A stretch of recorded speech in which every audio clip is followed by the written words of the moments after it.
Now, here's the last part on setting goals. Don't compromise. Don't sell out. There were some things I went for back in those early years that I paid too big a price for. If I'd have known how much it was going to cost me, I never would have paid, but I didn't know. So don't sell out. Ancient phrase says, count the cost, count the cost, count the cost. An ancient story says, Judas got the money. You say, well, that's a success story. No. It's true, 30 pieces of silver in those days was a sizable fortune. You say, well, if a guy's got a fortune, right, that's a success story. No, you don't understand. His name was Judas. Doesn't that ring a bell? Judas. You say, oh, yes, Judas, the traitor. That's right, the traitor got the money. Doesn't that change the story? And the answer is, of course, it changes the story. Interestingly enough, after Judas gets the money from becoming a traitor, he's got the money in his hot little hand, and now he's unhappy. Somebody says, well, if you had a fortune, how could you be unhappy? Well, he wasn't unhappy with the money. He was unhappy with himself. Key phrase, the greatest source of unhappiness is self-unhappiness. The greatest source of unhappiness doesn't come from outside. The greatest source of unhappiness comes from inside. And here's where the erosion starts, doing a little less than you could. That's where the beginning little infection of unhappiness starts, doing a little less than you can, not feeling that good about yourself. So don't let that happen. Judas is unhappy. He says, what'll I do? He says, oh, I'll just take the money back. Walked in where he got the money and said, here, take this money. I'm unhappy. They said, heck with you, Judas. We got what we wanted. You got what you wanted. Out. They threw him out with his money. Judas says, well, what'll I do now? He says, oh, clever. Should have thought of this first. I'll just throw the money away. And he proceeded to throw his fortune away. Why would he throw his fortune away? He was so unhappy with himself. And that's not even the end of the scenario. After he threw his fortune away, he couldn't change what he became, a traitor. And now, in total abject frustration, he goes out and hangs his worthless self, which all traitors should do, save the state the money.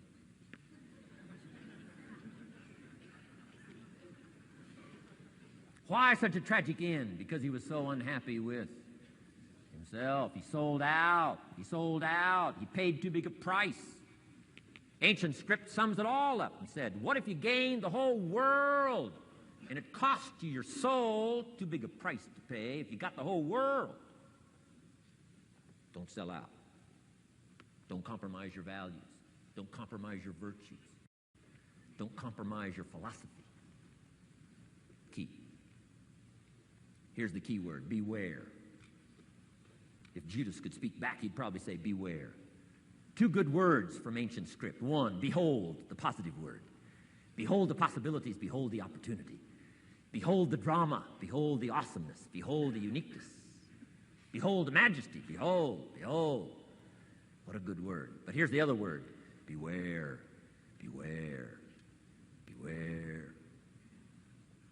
Don't sell out. Mark well what you become in pursuit of what you want. But I'm inspiring you, hopefully, to set the kind of goals that'll transform your life, make you far better than you are, far stronger than you are. Okay. Isn't this good advice? This is such good stuff. I should have paid to get in, right? Fabulous.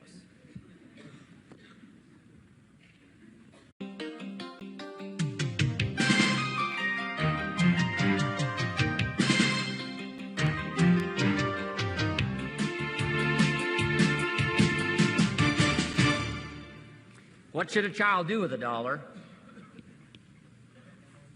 Let me give you the best advice I've got. And this is called sort of middle-of-the-road scenario, and I'll show you how these numbers may change, but here's what I teach.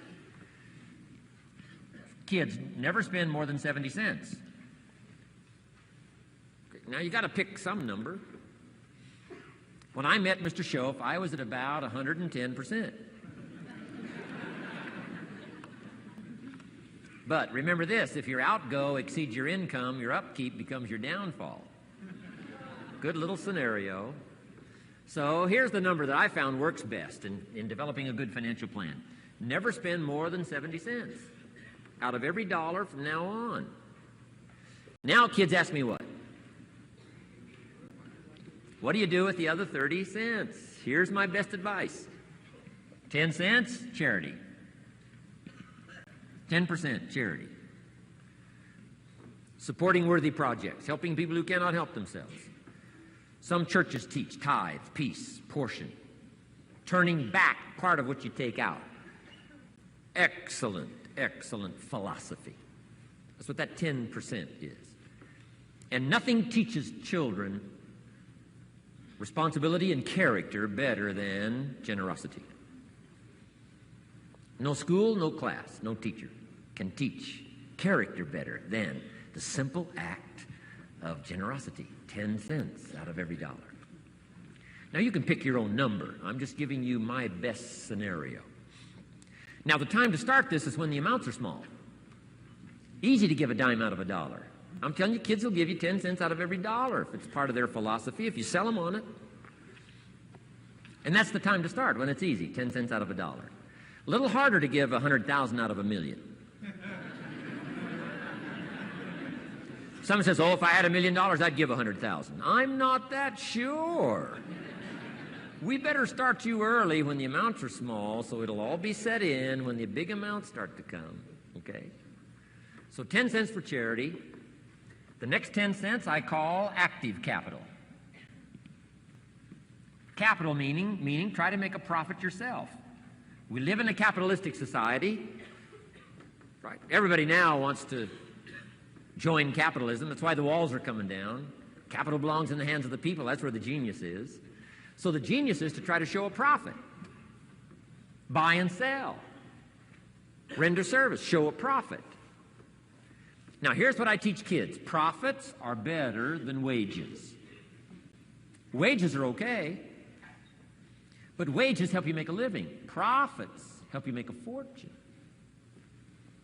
The key is to just understand philosophically a little simple economic scenario. And there's all kinds of ways to make a profit. I'm working on a new book. Here's what it's called. I think it's going to be called, Of Course Kids Should Pay Taxes. It's going to be an interesting book. In California, where I live, kids do pay taxes.